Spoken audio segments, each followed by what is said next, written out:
안녕하십니까. 고정근의 속속 경제 고정근입니다. 오늘은 9월 9일 목요일 아침입니다. 9월 9일은 흔히들 북한 그러니까 이제 북한 조선민주주의인민공화국의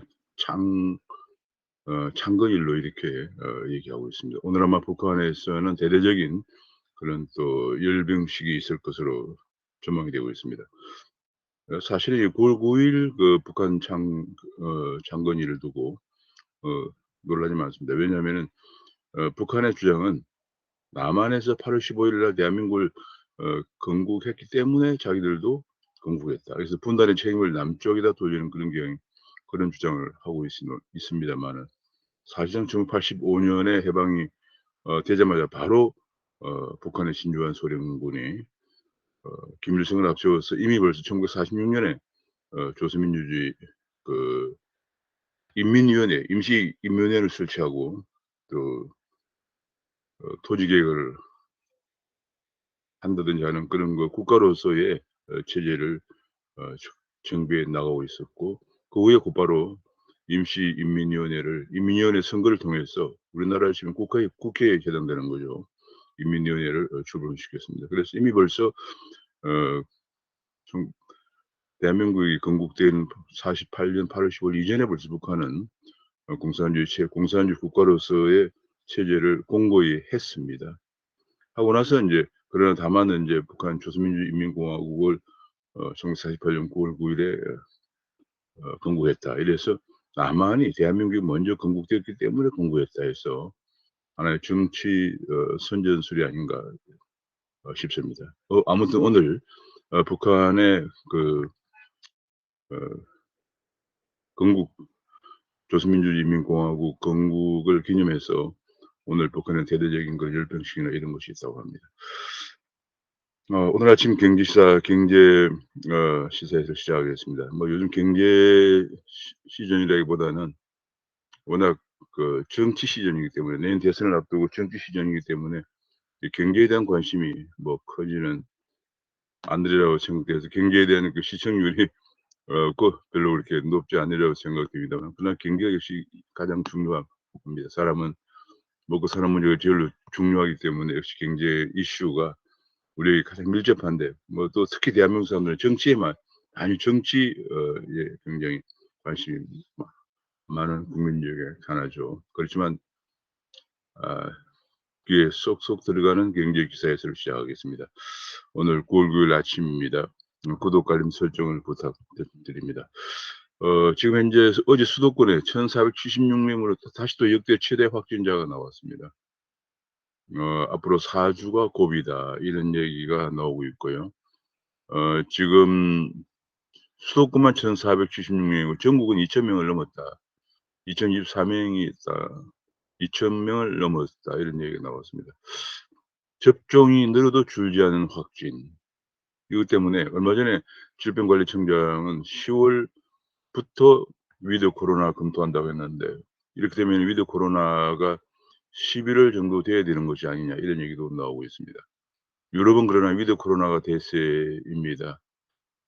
그러나 지금 현재 언젠가는 코로나도 종식이 될 것이냐, 그래서 그것보다는 종식보다는 독감처럼 진화해서 그 옆에 갈 것이다. 인류와 계속 함께 살아갈 가능성이 크다 하는 것이 WHO 세계보건기구 기자회견에서 언급이 되었습니다. 그렇기 때문에 더욱더 인제 감염병에 대한 대처 또는 백신 또는 치료제가 중요해진다고 하겠습니다. 그런 가운데 올해 건보료 보험료를 또 올릴 수밖에 없다. 문재인 정부 인상률이 전 정부의 2.7배에 달하고 있다. 내년 건강보험료 1.8% 8~9% 올리는 것을 예고하고 있는데, 이렇게 되면 문재인 정부의 건강보험료 인상은 전 정부의 2.7배에 달하고 있다. 그래서 굉장히 지금 보험료가 2019년에 3.49% 올랐고요. 전 정부에 비해서 거의 뭐 2~3배 정도 높은 어 인상률을 기록을 하고 있습니다. 뭉케어다 뭐다 해서 보장성을 확대하면서 건강보험 적립금이 바로 2024년이면 고갈될 것으로 이렇게 전망이 되면서 보험료 인상이 불가피하다, 그런 전망이 나오고 있습니다. 어제 윤호중 여당의 원내대표가 국회 연설에서 자영업자의 대출 채권을 한국은행에 사주라 하는 그런 주장까지 했다고 합니다. 사실상 한국은행도 퍼주기에 동원하는, 이미 재정도 바닥이 나고 각종 기금도 다 쓴 데 이어서 이제 한국은행까지 퍼주기에 동원하는 것인가 하는 주장이 나오면서 이것은 한원의 설립 목적을 흔드는 것이라는 주장도 비판이 제기되고 있는 상황입니다. 드디어 젊은층과 고령층 일자리가 문정부의 사상청을 역전했다는 얘기가 나왔습니다. 지금 현재 15세 29세까지 일자리는 381만 명이고 고령층 60세 이상 일자리가 520만 명으로 2021년 들어서 역전되었다, 그런 얘기입니다.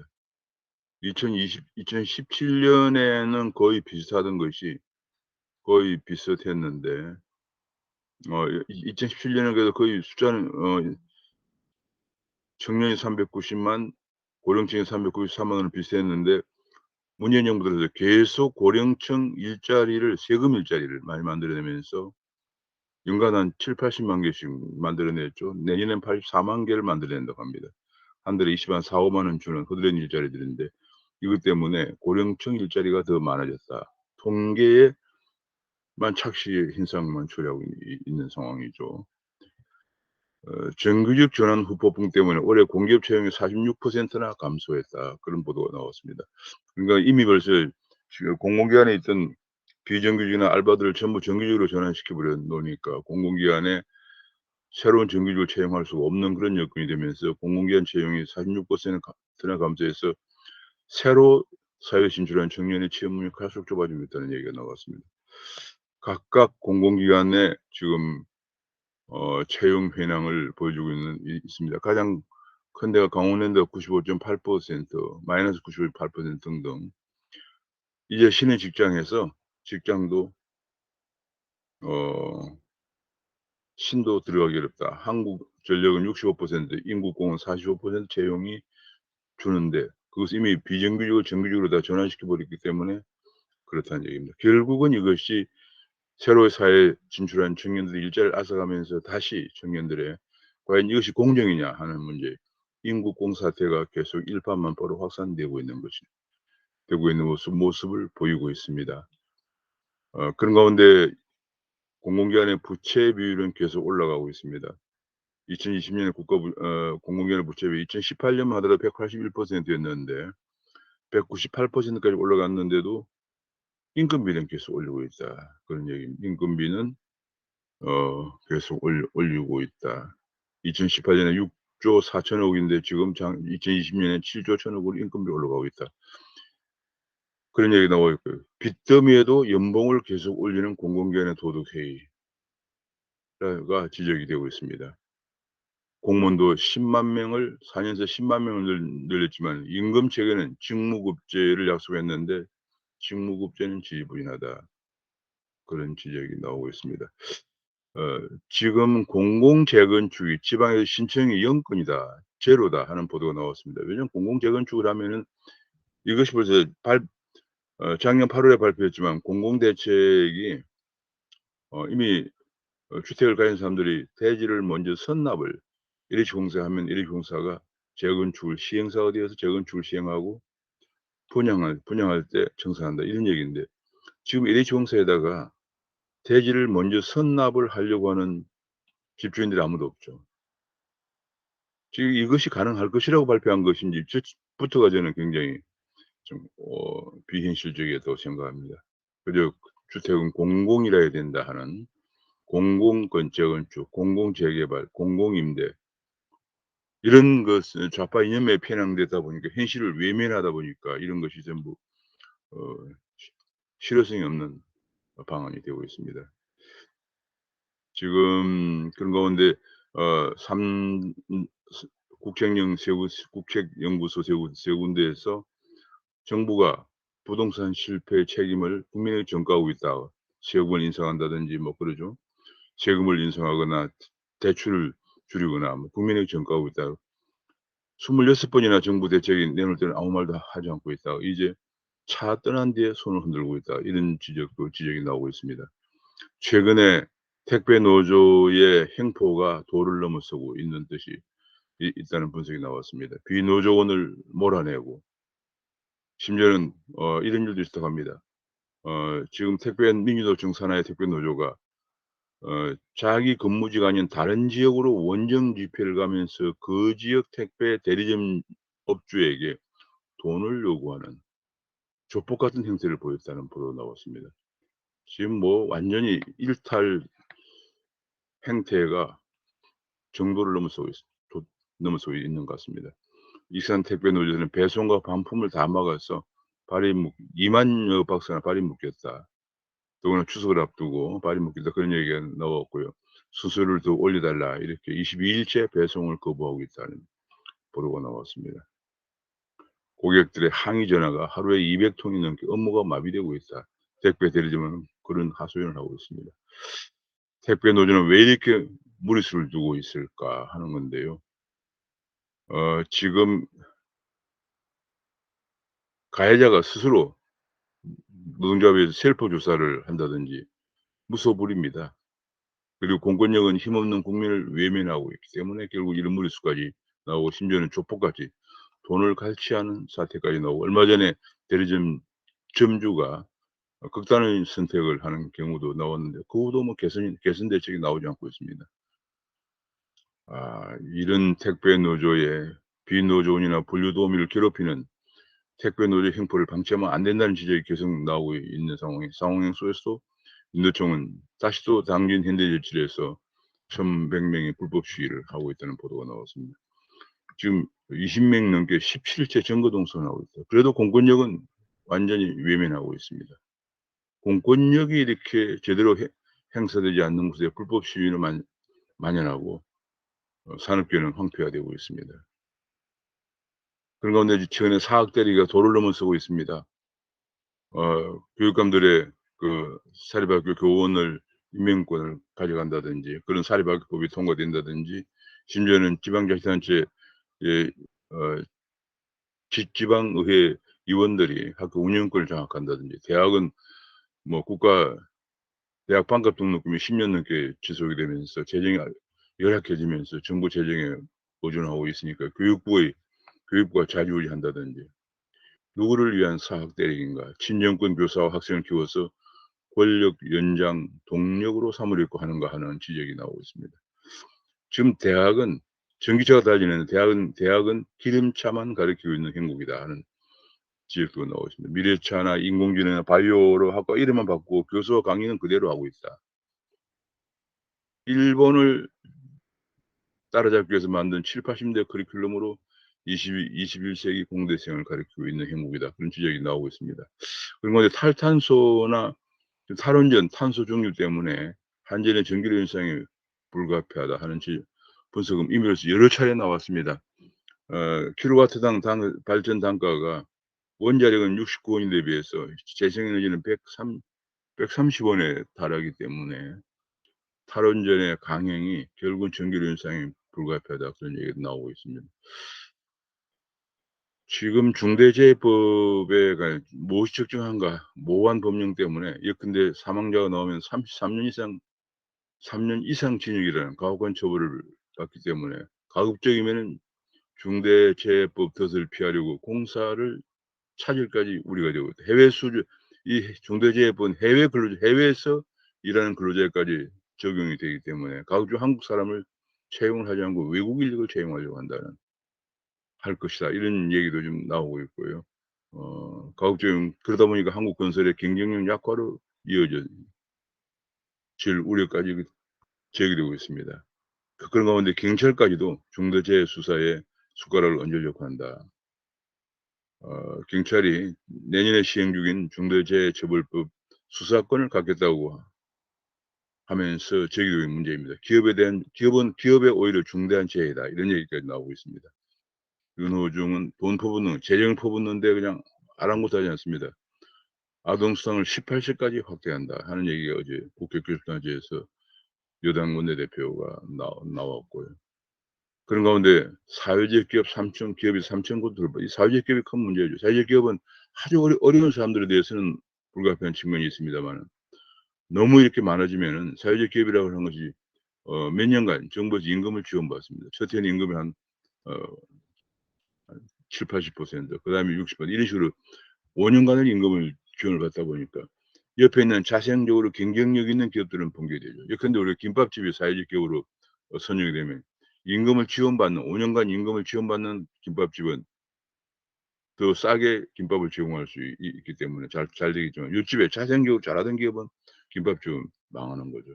그래서 거의 이 이런 현상이 계속 너무 확산되면은 우리 경제가 다 전부 의존적으로 되어 가는 것이죠.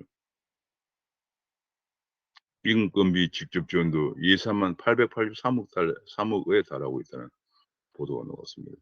아주 어려운 뭐 장애우라든지 이런 경우에는 불가피하지만 이걸 이렇게 확산시키는 것은 큰 문제가 있다는 생각을 합니다.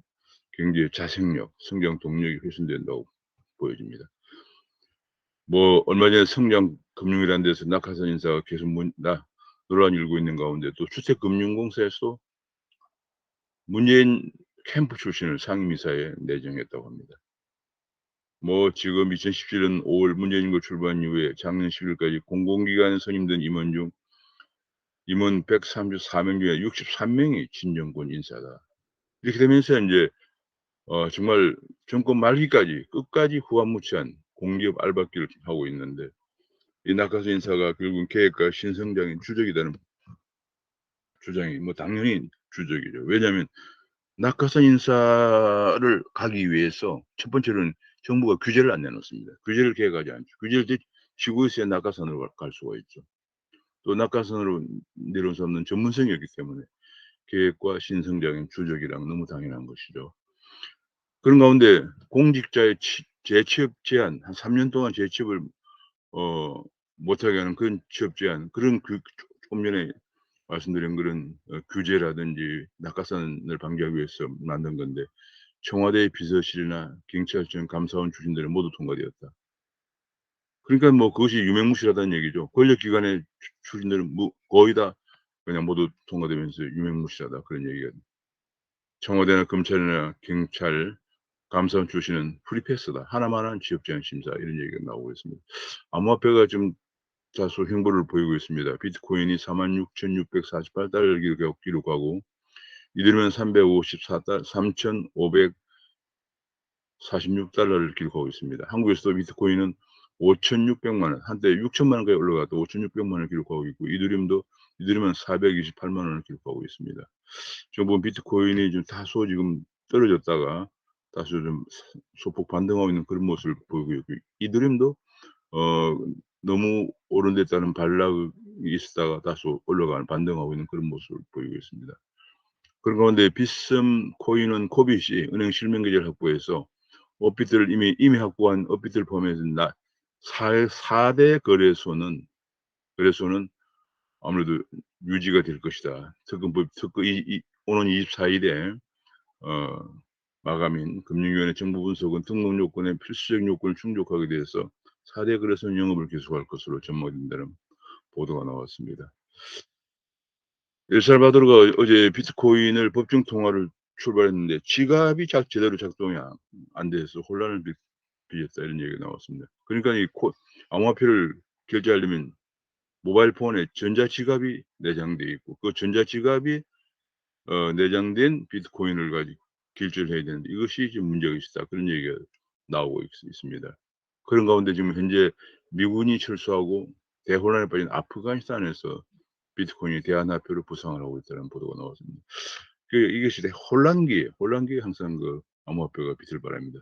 2009 년도에 비트코인 처음으로 출시됐는데 거의 잠잠하다가 2013 년에 지중해에 있는 키프로스에서 경제가 외환위기가 발생하면서 그때 키프로스에 많은 사람들이 비트코인을 수요가 급증하면서 비트코인이 주목을 받은 적이 있습니다.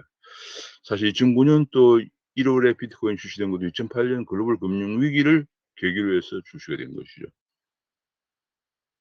코스피는 지금 외국인과 기관이 매도세로 돌아서면서 하락을 했고요. 어제 나스닥은 다우는 하락하는 가운데 나스닥은 올라갔습니다. 어제 뉴욕 연준의 베이지북이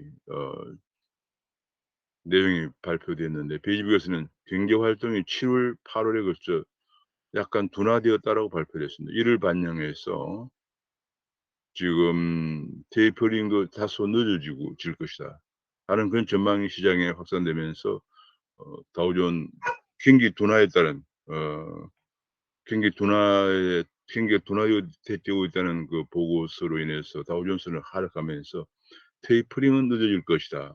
하는 것 때문에 기술주 중심의 나스닥은 올라가고 있습니다. 지금 한국에서는 플랫폼 산업이 피기도 전에 공정위와 금융위에서 빅테크 때리기에 나서고 있다는 보도가 나왔습니다. 각종 규제를 다시 한국은 뭐 규제 공화국이죠. 지금 4차 산업혁명은 다른 말로 하면 또 하나가 플랫폼 혁명입니다. 4차 산업혁명이 플랫폼 혁명인데 모바일에 플랫폼을 깔아서 계속 그 소비자 편익을 증대시키는 것이 4차 산업혁명의 중요한 내용인데 이것이 인제 자연적으로 소비자 편익이 증대되기 때문에 과거의 산업에 비해서 플랫폼 산업의 영역이 계속 확대되고 있습니다. 그러다 보니까 공정위나 금융위가 빅테크 때리기에 나섰다는 보도가 나서고 있습니다. 지금 그러다 보니까 금융위에서도 플랫폼을 금융중개라고 통보해서 지금 상장 앞둔 카카오페이가 멘붕 상태에 빠지고 있고 지금 여러 가지 서비스 소비자에게 제공하던 서비스 중단이 불가피한 이런 현상에 어 직면하고 있다 합니다. 예를 들면 대환대출 다음 달로 예정되었던 대환대출 서비스도 출범이 무산되고 또 상품을 한 플랫폼에서 금융 상품을 비교하던 그런 출전 판매도 제동에 걸리면서 지금 어제 그래서 이게 물론 이러다 보면 독과점 우려는 있지만은 지금 생태계에 혼란이 초래되고 있는 그런 양상이고 이 플랫폼 기업에 이 꽃이 피려고 하는 꽃이 피려고 하는 플랫폼 기업의 된소리가 되고 있습니다. 그래서 지금 어제 네이버나 카카오가 시총이 어제 하루 동안만 13조 원이 날아갔다. 네이버는 주가가 7.9% 빠지고 카카오도 10.1%나 하락하면서 시총이 13조 원이 날아갔다. 이런 모습 같습니다. 지금 이게 플랫폼 혁명을 꺾으면은 결국은 우리 금융산업이나 우리 경제의 혁신이 져야 되는 것이죠. 기업의 혁신을 발목 잡나 줄이는 플랫폼 법안으로 관련 법안만 해도 8건이 국회에 제출돼 있는 이런 상황이고 소비자 편익을 무시하는 부작용이 우려되고 있다는 보도가 나오고 있습니다. 이런 식으로 금융산업을 망쳤죠. 우리 금융산업은 세계에서 30위권 수준으로 낙후되어 있습니다. 계속 금융인과 관료 권력 실세들이 뒤엉켜서 악어와 악어새처럼 단물만 빨아먹는 구태를 벗어나지 못하는 가운데 금융산업은 낙후되고 있다 그래요. 지금도 기존의 금융산업들이 대부분 다 정부가 소유하고 있는 거예요. 정부가 직접 소유하거나 국민연금이나 예금보험공사가 대주주이기 때문에 사실상 우리 금융산업은 정부가 소유하고 있는 것인데 결국은 그것도 가장 큰 이유가 낙하산 규제를 안 내놓으려고 하는 또 그리고 낙하산을 퇴직 공무원들이 고위공무원들이 낙하산을 오는 이런 문제죠. 결국은 그런 것 때문에 금융산업이 낙후되고 있습니다. 규제를 안 내놓으니까. 지금은 이제 플랫폼 꽃이 피려고 하는 플랫폼 금융도 또다시 규제 절차가 내려지면은 한국의 플랫폼 산업마저도 낙후될 것이 자명하다고 하겠습니다. 그리고 이제 반도체 쪽에서 지금 반도체가 그냥 태풍이 몰아치고 있습니다. 인텔이 110조 원을 투입해서 유럽에 차량용 반도체 공장 2개를 짓겠다고 선언을 했습니다. 인텔이 110조를 쏟아붓고요. TSMC도 3년간 1,000억 달러 약 120조 정도를 투자하고 삼성전자도 170조를 지금 투자하고 완전히 지금 TSMC와 삼성전자, 인텔의 3파전이 계속되고 있는 가운데 중견 반도체 업체들도 투자를 확대하고 있습니다. 지금 뭐 삼성이나 TSMC나 인텔이 밀리면 끝장이라는 각오로 시스템 반도체에만 해도 400조 원을 투자하고 있다는 그야말로 완전히 치킨 게임에 들어간 것 같습니다. 그런 가운데 한국에서는 어제 그 한국 수소 비즈니스 서밋을 출범시켰습니다. 15개 기업들이 참여해서 비즈니스 서밋을 출범시켰습니다. 근데 이 수소의 물결, 한국이 먼저 올라탔다. 뭐 상당히 앞으로 수소 산업의 전망이 산업으로 가는 방향이 방향 더 가는 방향으로 이렇게 강력한 추진을 하고 있습니다만은 뭐 또 일각에서는 전기차 예를 들면 차량을 치면 전기차가 대세냐 수소차가 대세냐를 두고 또 논란도 있고요. 여러 가지 그런 논란이 있는 가운데 한국에서는 수소의 물결을 한국이 먼저 올라타기 위해서 어제 15개 기업이 참여하는 코리아 수소 비즈니스 서밋을 출범시켰다 하는 보도가 나왔습니다. 그러면서 2030년까지 43조 원을 투자해서 수소 생태계에 퍼스트 무버로 나갈 각오를 다졌습니다. 지금 앞으로 탄소 중립에 수소가 1200만 톤 정도 2050년까지 필요하다. 그런 분석도 나오고 있습니다. 그런 가운데 현대중공업은 세계 최대 파워트레인 기업과 선박용 연료전지 협력을 하고 고롱두산도 수소 산업 수소 기자재 소재 육성에 나서고 있다는 보도가 나왔습니다. 어제 삼성전자가 4대 기업 중에서 유일하게 공채를 유지하고 있는데 공채를 하기 위해 메타버스를 선보였습니다. 이제 메타버스를 통해서 인력 선발도 하는 그런 시대에 돌입을 하고 있습니다. 지금 뭐 이제 막 싹을 틔운 시리즈 A 벤처 기업에 대해서 300억 뭉치 돈이 몰리고 있다. 스타트업 투자의 판이 커지고 있다는 그런 보도가 나오고 있습니다. 바람직한 일이라고 보겠습니다. 오늘 앞서 서두에 말씀드린 것처럼 9월 9일 북한 정권 수립 73주년에 이례적 열병식 신형 전략 무기를 공개하면서 미국을 압박할 것으로 전망된다. 1만여 명이 준비를 하고 있다 하는 그런 보도가 나왔습니다. 그런 가운데 영변 핵시설 재가동을 하고 있는데도 문제가 없다는 외교 차관이 문제가 없다. 합의 반이 아니다 하고 북한을 감싸는 형태를 보이고 있습니다. 끝이 없습니다. 이제 노골적으로 북한의 비핵화도 아니고 북핵을 용인하고 있는 것이냐 하는 지적이 잇따르고 있습니다. 북한의 영변 핵 재가동과 따라서 한국도 핵 우산이 강화가 확 시급해졌다는 그런 전문가의 분석이 나오고 있습니다. 중공군을 미화하는 영화는 드디어 상영을 취소했다고 합니다. 싸울 의지가 없는 나라는 살아남기 어렵다. 이번에 아프가니스탄 사태가 보여준 것은 미군 철수로 다시 텔리반이 다시 점령을 했는데 결국은 싸울 의지가 없는 나라는 살아남기 어렵다. 동맹을 강화하고 군은 결기를 다지한다는 지적이 나오고 있습니다. 군대가 무능하다기보다는 지휘부가 무능하다. 정말 이게 우리나라 군대 지휘부 정말 이게 큰 문제가 아니었습니다. 국방장관부터 9.19 군사합의라고 그래서 대한민국의 주적 개념을 없애버리고 각종 무장 해제를 서슴없이 자행하는. 근데 뭐 서해 NLL 수도권 침략이 아주 중요한 그런 방어막이었던 NLL을 철폐한다든지 또 북한의 움직임을 제대로 파악할 수 있는 공군 정찰을 없앤다든지 뭐 등등 참 우리나라의 국방력 강화를 해도 모자랄 판에 북한의 핵무력 증강에 대해서 국방을 강화해도 모자랄 판에 이런 정말 무능한 지휘부, 무능한 국방정책. 자, 이러다 보니까 군이 너무 정치화되다 보니까 심지어는 뭐 장성들도 청와대 행정관이 오라가라 한다는 보도가 나올 정도니까요. 그러다 보니까 지금 국방 현직에 있을 때 개선 요구를 하는 소신 발언이 하기 쉽지 않죠. 전문성을 중시하고 정치권 간섭을 줄여야 된다. 군까지 정치화되면 나라가 망한다는 게 아프가니스탄이 보여주고 있는 교훈이라고 할 수 있겠습니다. 그런가 하면 관료들도 너무 정치화돼서 벌써 대선 발언을 타기 시작했다. 어느 산업정부 1차관이 계속 정치인의 입장에서 뭘 할 만하네 하라고 한 것을 찾아보라는 지시를 했다고 하는 어처구니 없는 정치화된 관료들의 모습을 단면을 보여주었습니다. 지금 이런 현상은 결과적으로 너무 어쩌다가 공무원이 된 고위공직자가 된 정치인들 어공이라고 그러죠. 정치인들이 실권을 장악하고 늘 공무원인 사람들 좌지우지하다 보니까 결국은 이런 일이 발생하는 거죠. 공직 사회에 국정 능력도 없는 부족한 사람들이 고난을 갖다 보면 이런 일이 생기는 것입니다.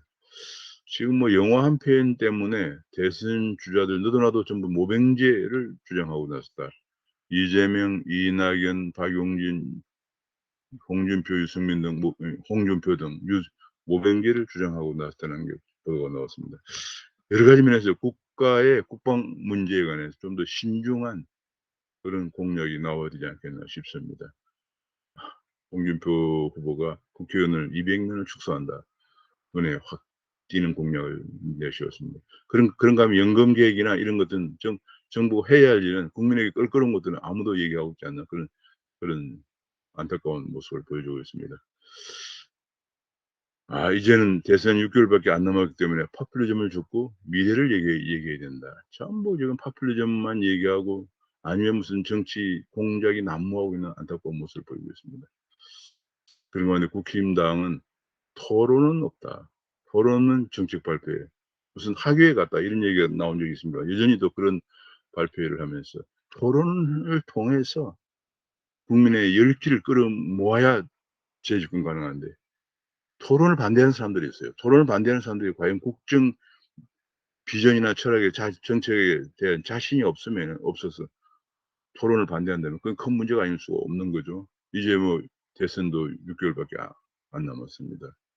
그런 가운데 진보 논객으로 진중권이 국민의힘 민족관으로 선정되었다. 저는 이것이 참 과연 중도 외인 확장에는 도움이 될지 모르겠습니다만 지금 우리는 가장 자유민주주의와 시장경제에 충실한 신념과 철학과 정책 대안을 가진 후보를 뽑아야 되는데 과연 이런 진보 논객이 그런 자유민주주의와 시장경제에 대해 투철한 철학과 신념과 정책 대안을 가진 사람을 뽑을 수 있을 것인가 안타까움이 있습니다.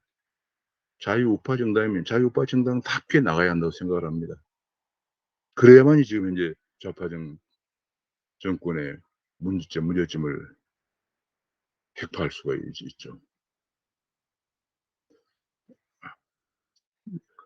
중국 경기가 급속도로 식어간다는 중국 산업성 증가율이 계속 지금 떨어지고 있습니다. 좀 그런 가운데 시진핑은 집권 3기 연임을 앞두고 중국을 장악하기 위해서 계속 규제를 강화해 오고 있는데 오늘은 그런 얘기가 나와서 중국의 디지털 기업들을 모조리 다스리면서 디지털 기업이 갖고 있는 정보들을 독점해서 앞으로 디지털 전체주의로 가는 것이 아니냐는 외신이 아침에 등장하기까지 했습니다. 그런 가운데 왕이가 다음 주에 한국에 옵니다. 한미일 동맹의 약한 고리를 파고들면서 한국을 더욱더 어렵게 하고 있습니다. 이제 한국은 더욱더 이번에 이제 더구나 한국은 더욱 특히 중요한 것이 미국에서 파이브 아이즈라고 그래서 군사 동맹에 가입하라고 미 의회에서 한국을 가입하라는 것을 통과시켰는데 여기에 한국이 가입하지 말도록 왕위가 오는 것이 아니냐. 뭐 대부분 관측할 수 있는 얘기죠. 그에 따라서 우리 또 정부에서는 검토한 바가 없다. 뭐 이런 얘기가 벌써 나오고 있는 그런 상황입니다. 바이든 독트린, 중국은 경쟁자, 러시아는 파괴자, 북은 핵 확산자라는 바이든 독트린이 나왔다는 얘기가 나왔습니다만 그러나 난제가 수두룩하다. 지금 중동을 외면하고 과연 제대로 할 수 있겠느냐는 그런 새로운 난제가 수두룩하다 하는 얘기고요. 결국은 미국도 국익 기반을 한 동맹체제 강화로 가고 있기 때문에 우리가 과연 지금 다음 주에 볼 중국 왕이 외교부장이 옵니다마는 우리가 지금 종북 친중을 하는 것과 그다음에 한미일이 동맹을 강화하는 것 중에서 우리의 국익, 더 나아가서 우리 대한민국의 미래가 달려 있습니다. 미래가 어느 방향으로 갈 것인가를 정말 신중한 선택이 우리 대한민국의 미래를 결정할 수 하는 중요한 일이라는 것을 인식해 주고 지금 정부는 물론이고 또 후보자들 다음 정부도 대응을 해 나가야 할 그 생각됩니다. 오늘 여기서 마치겠습니다. 감사합니다.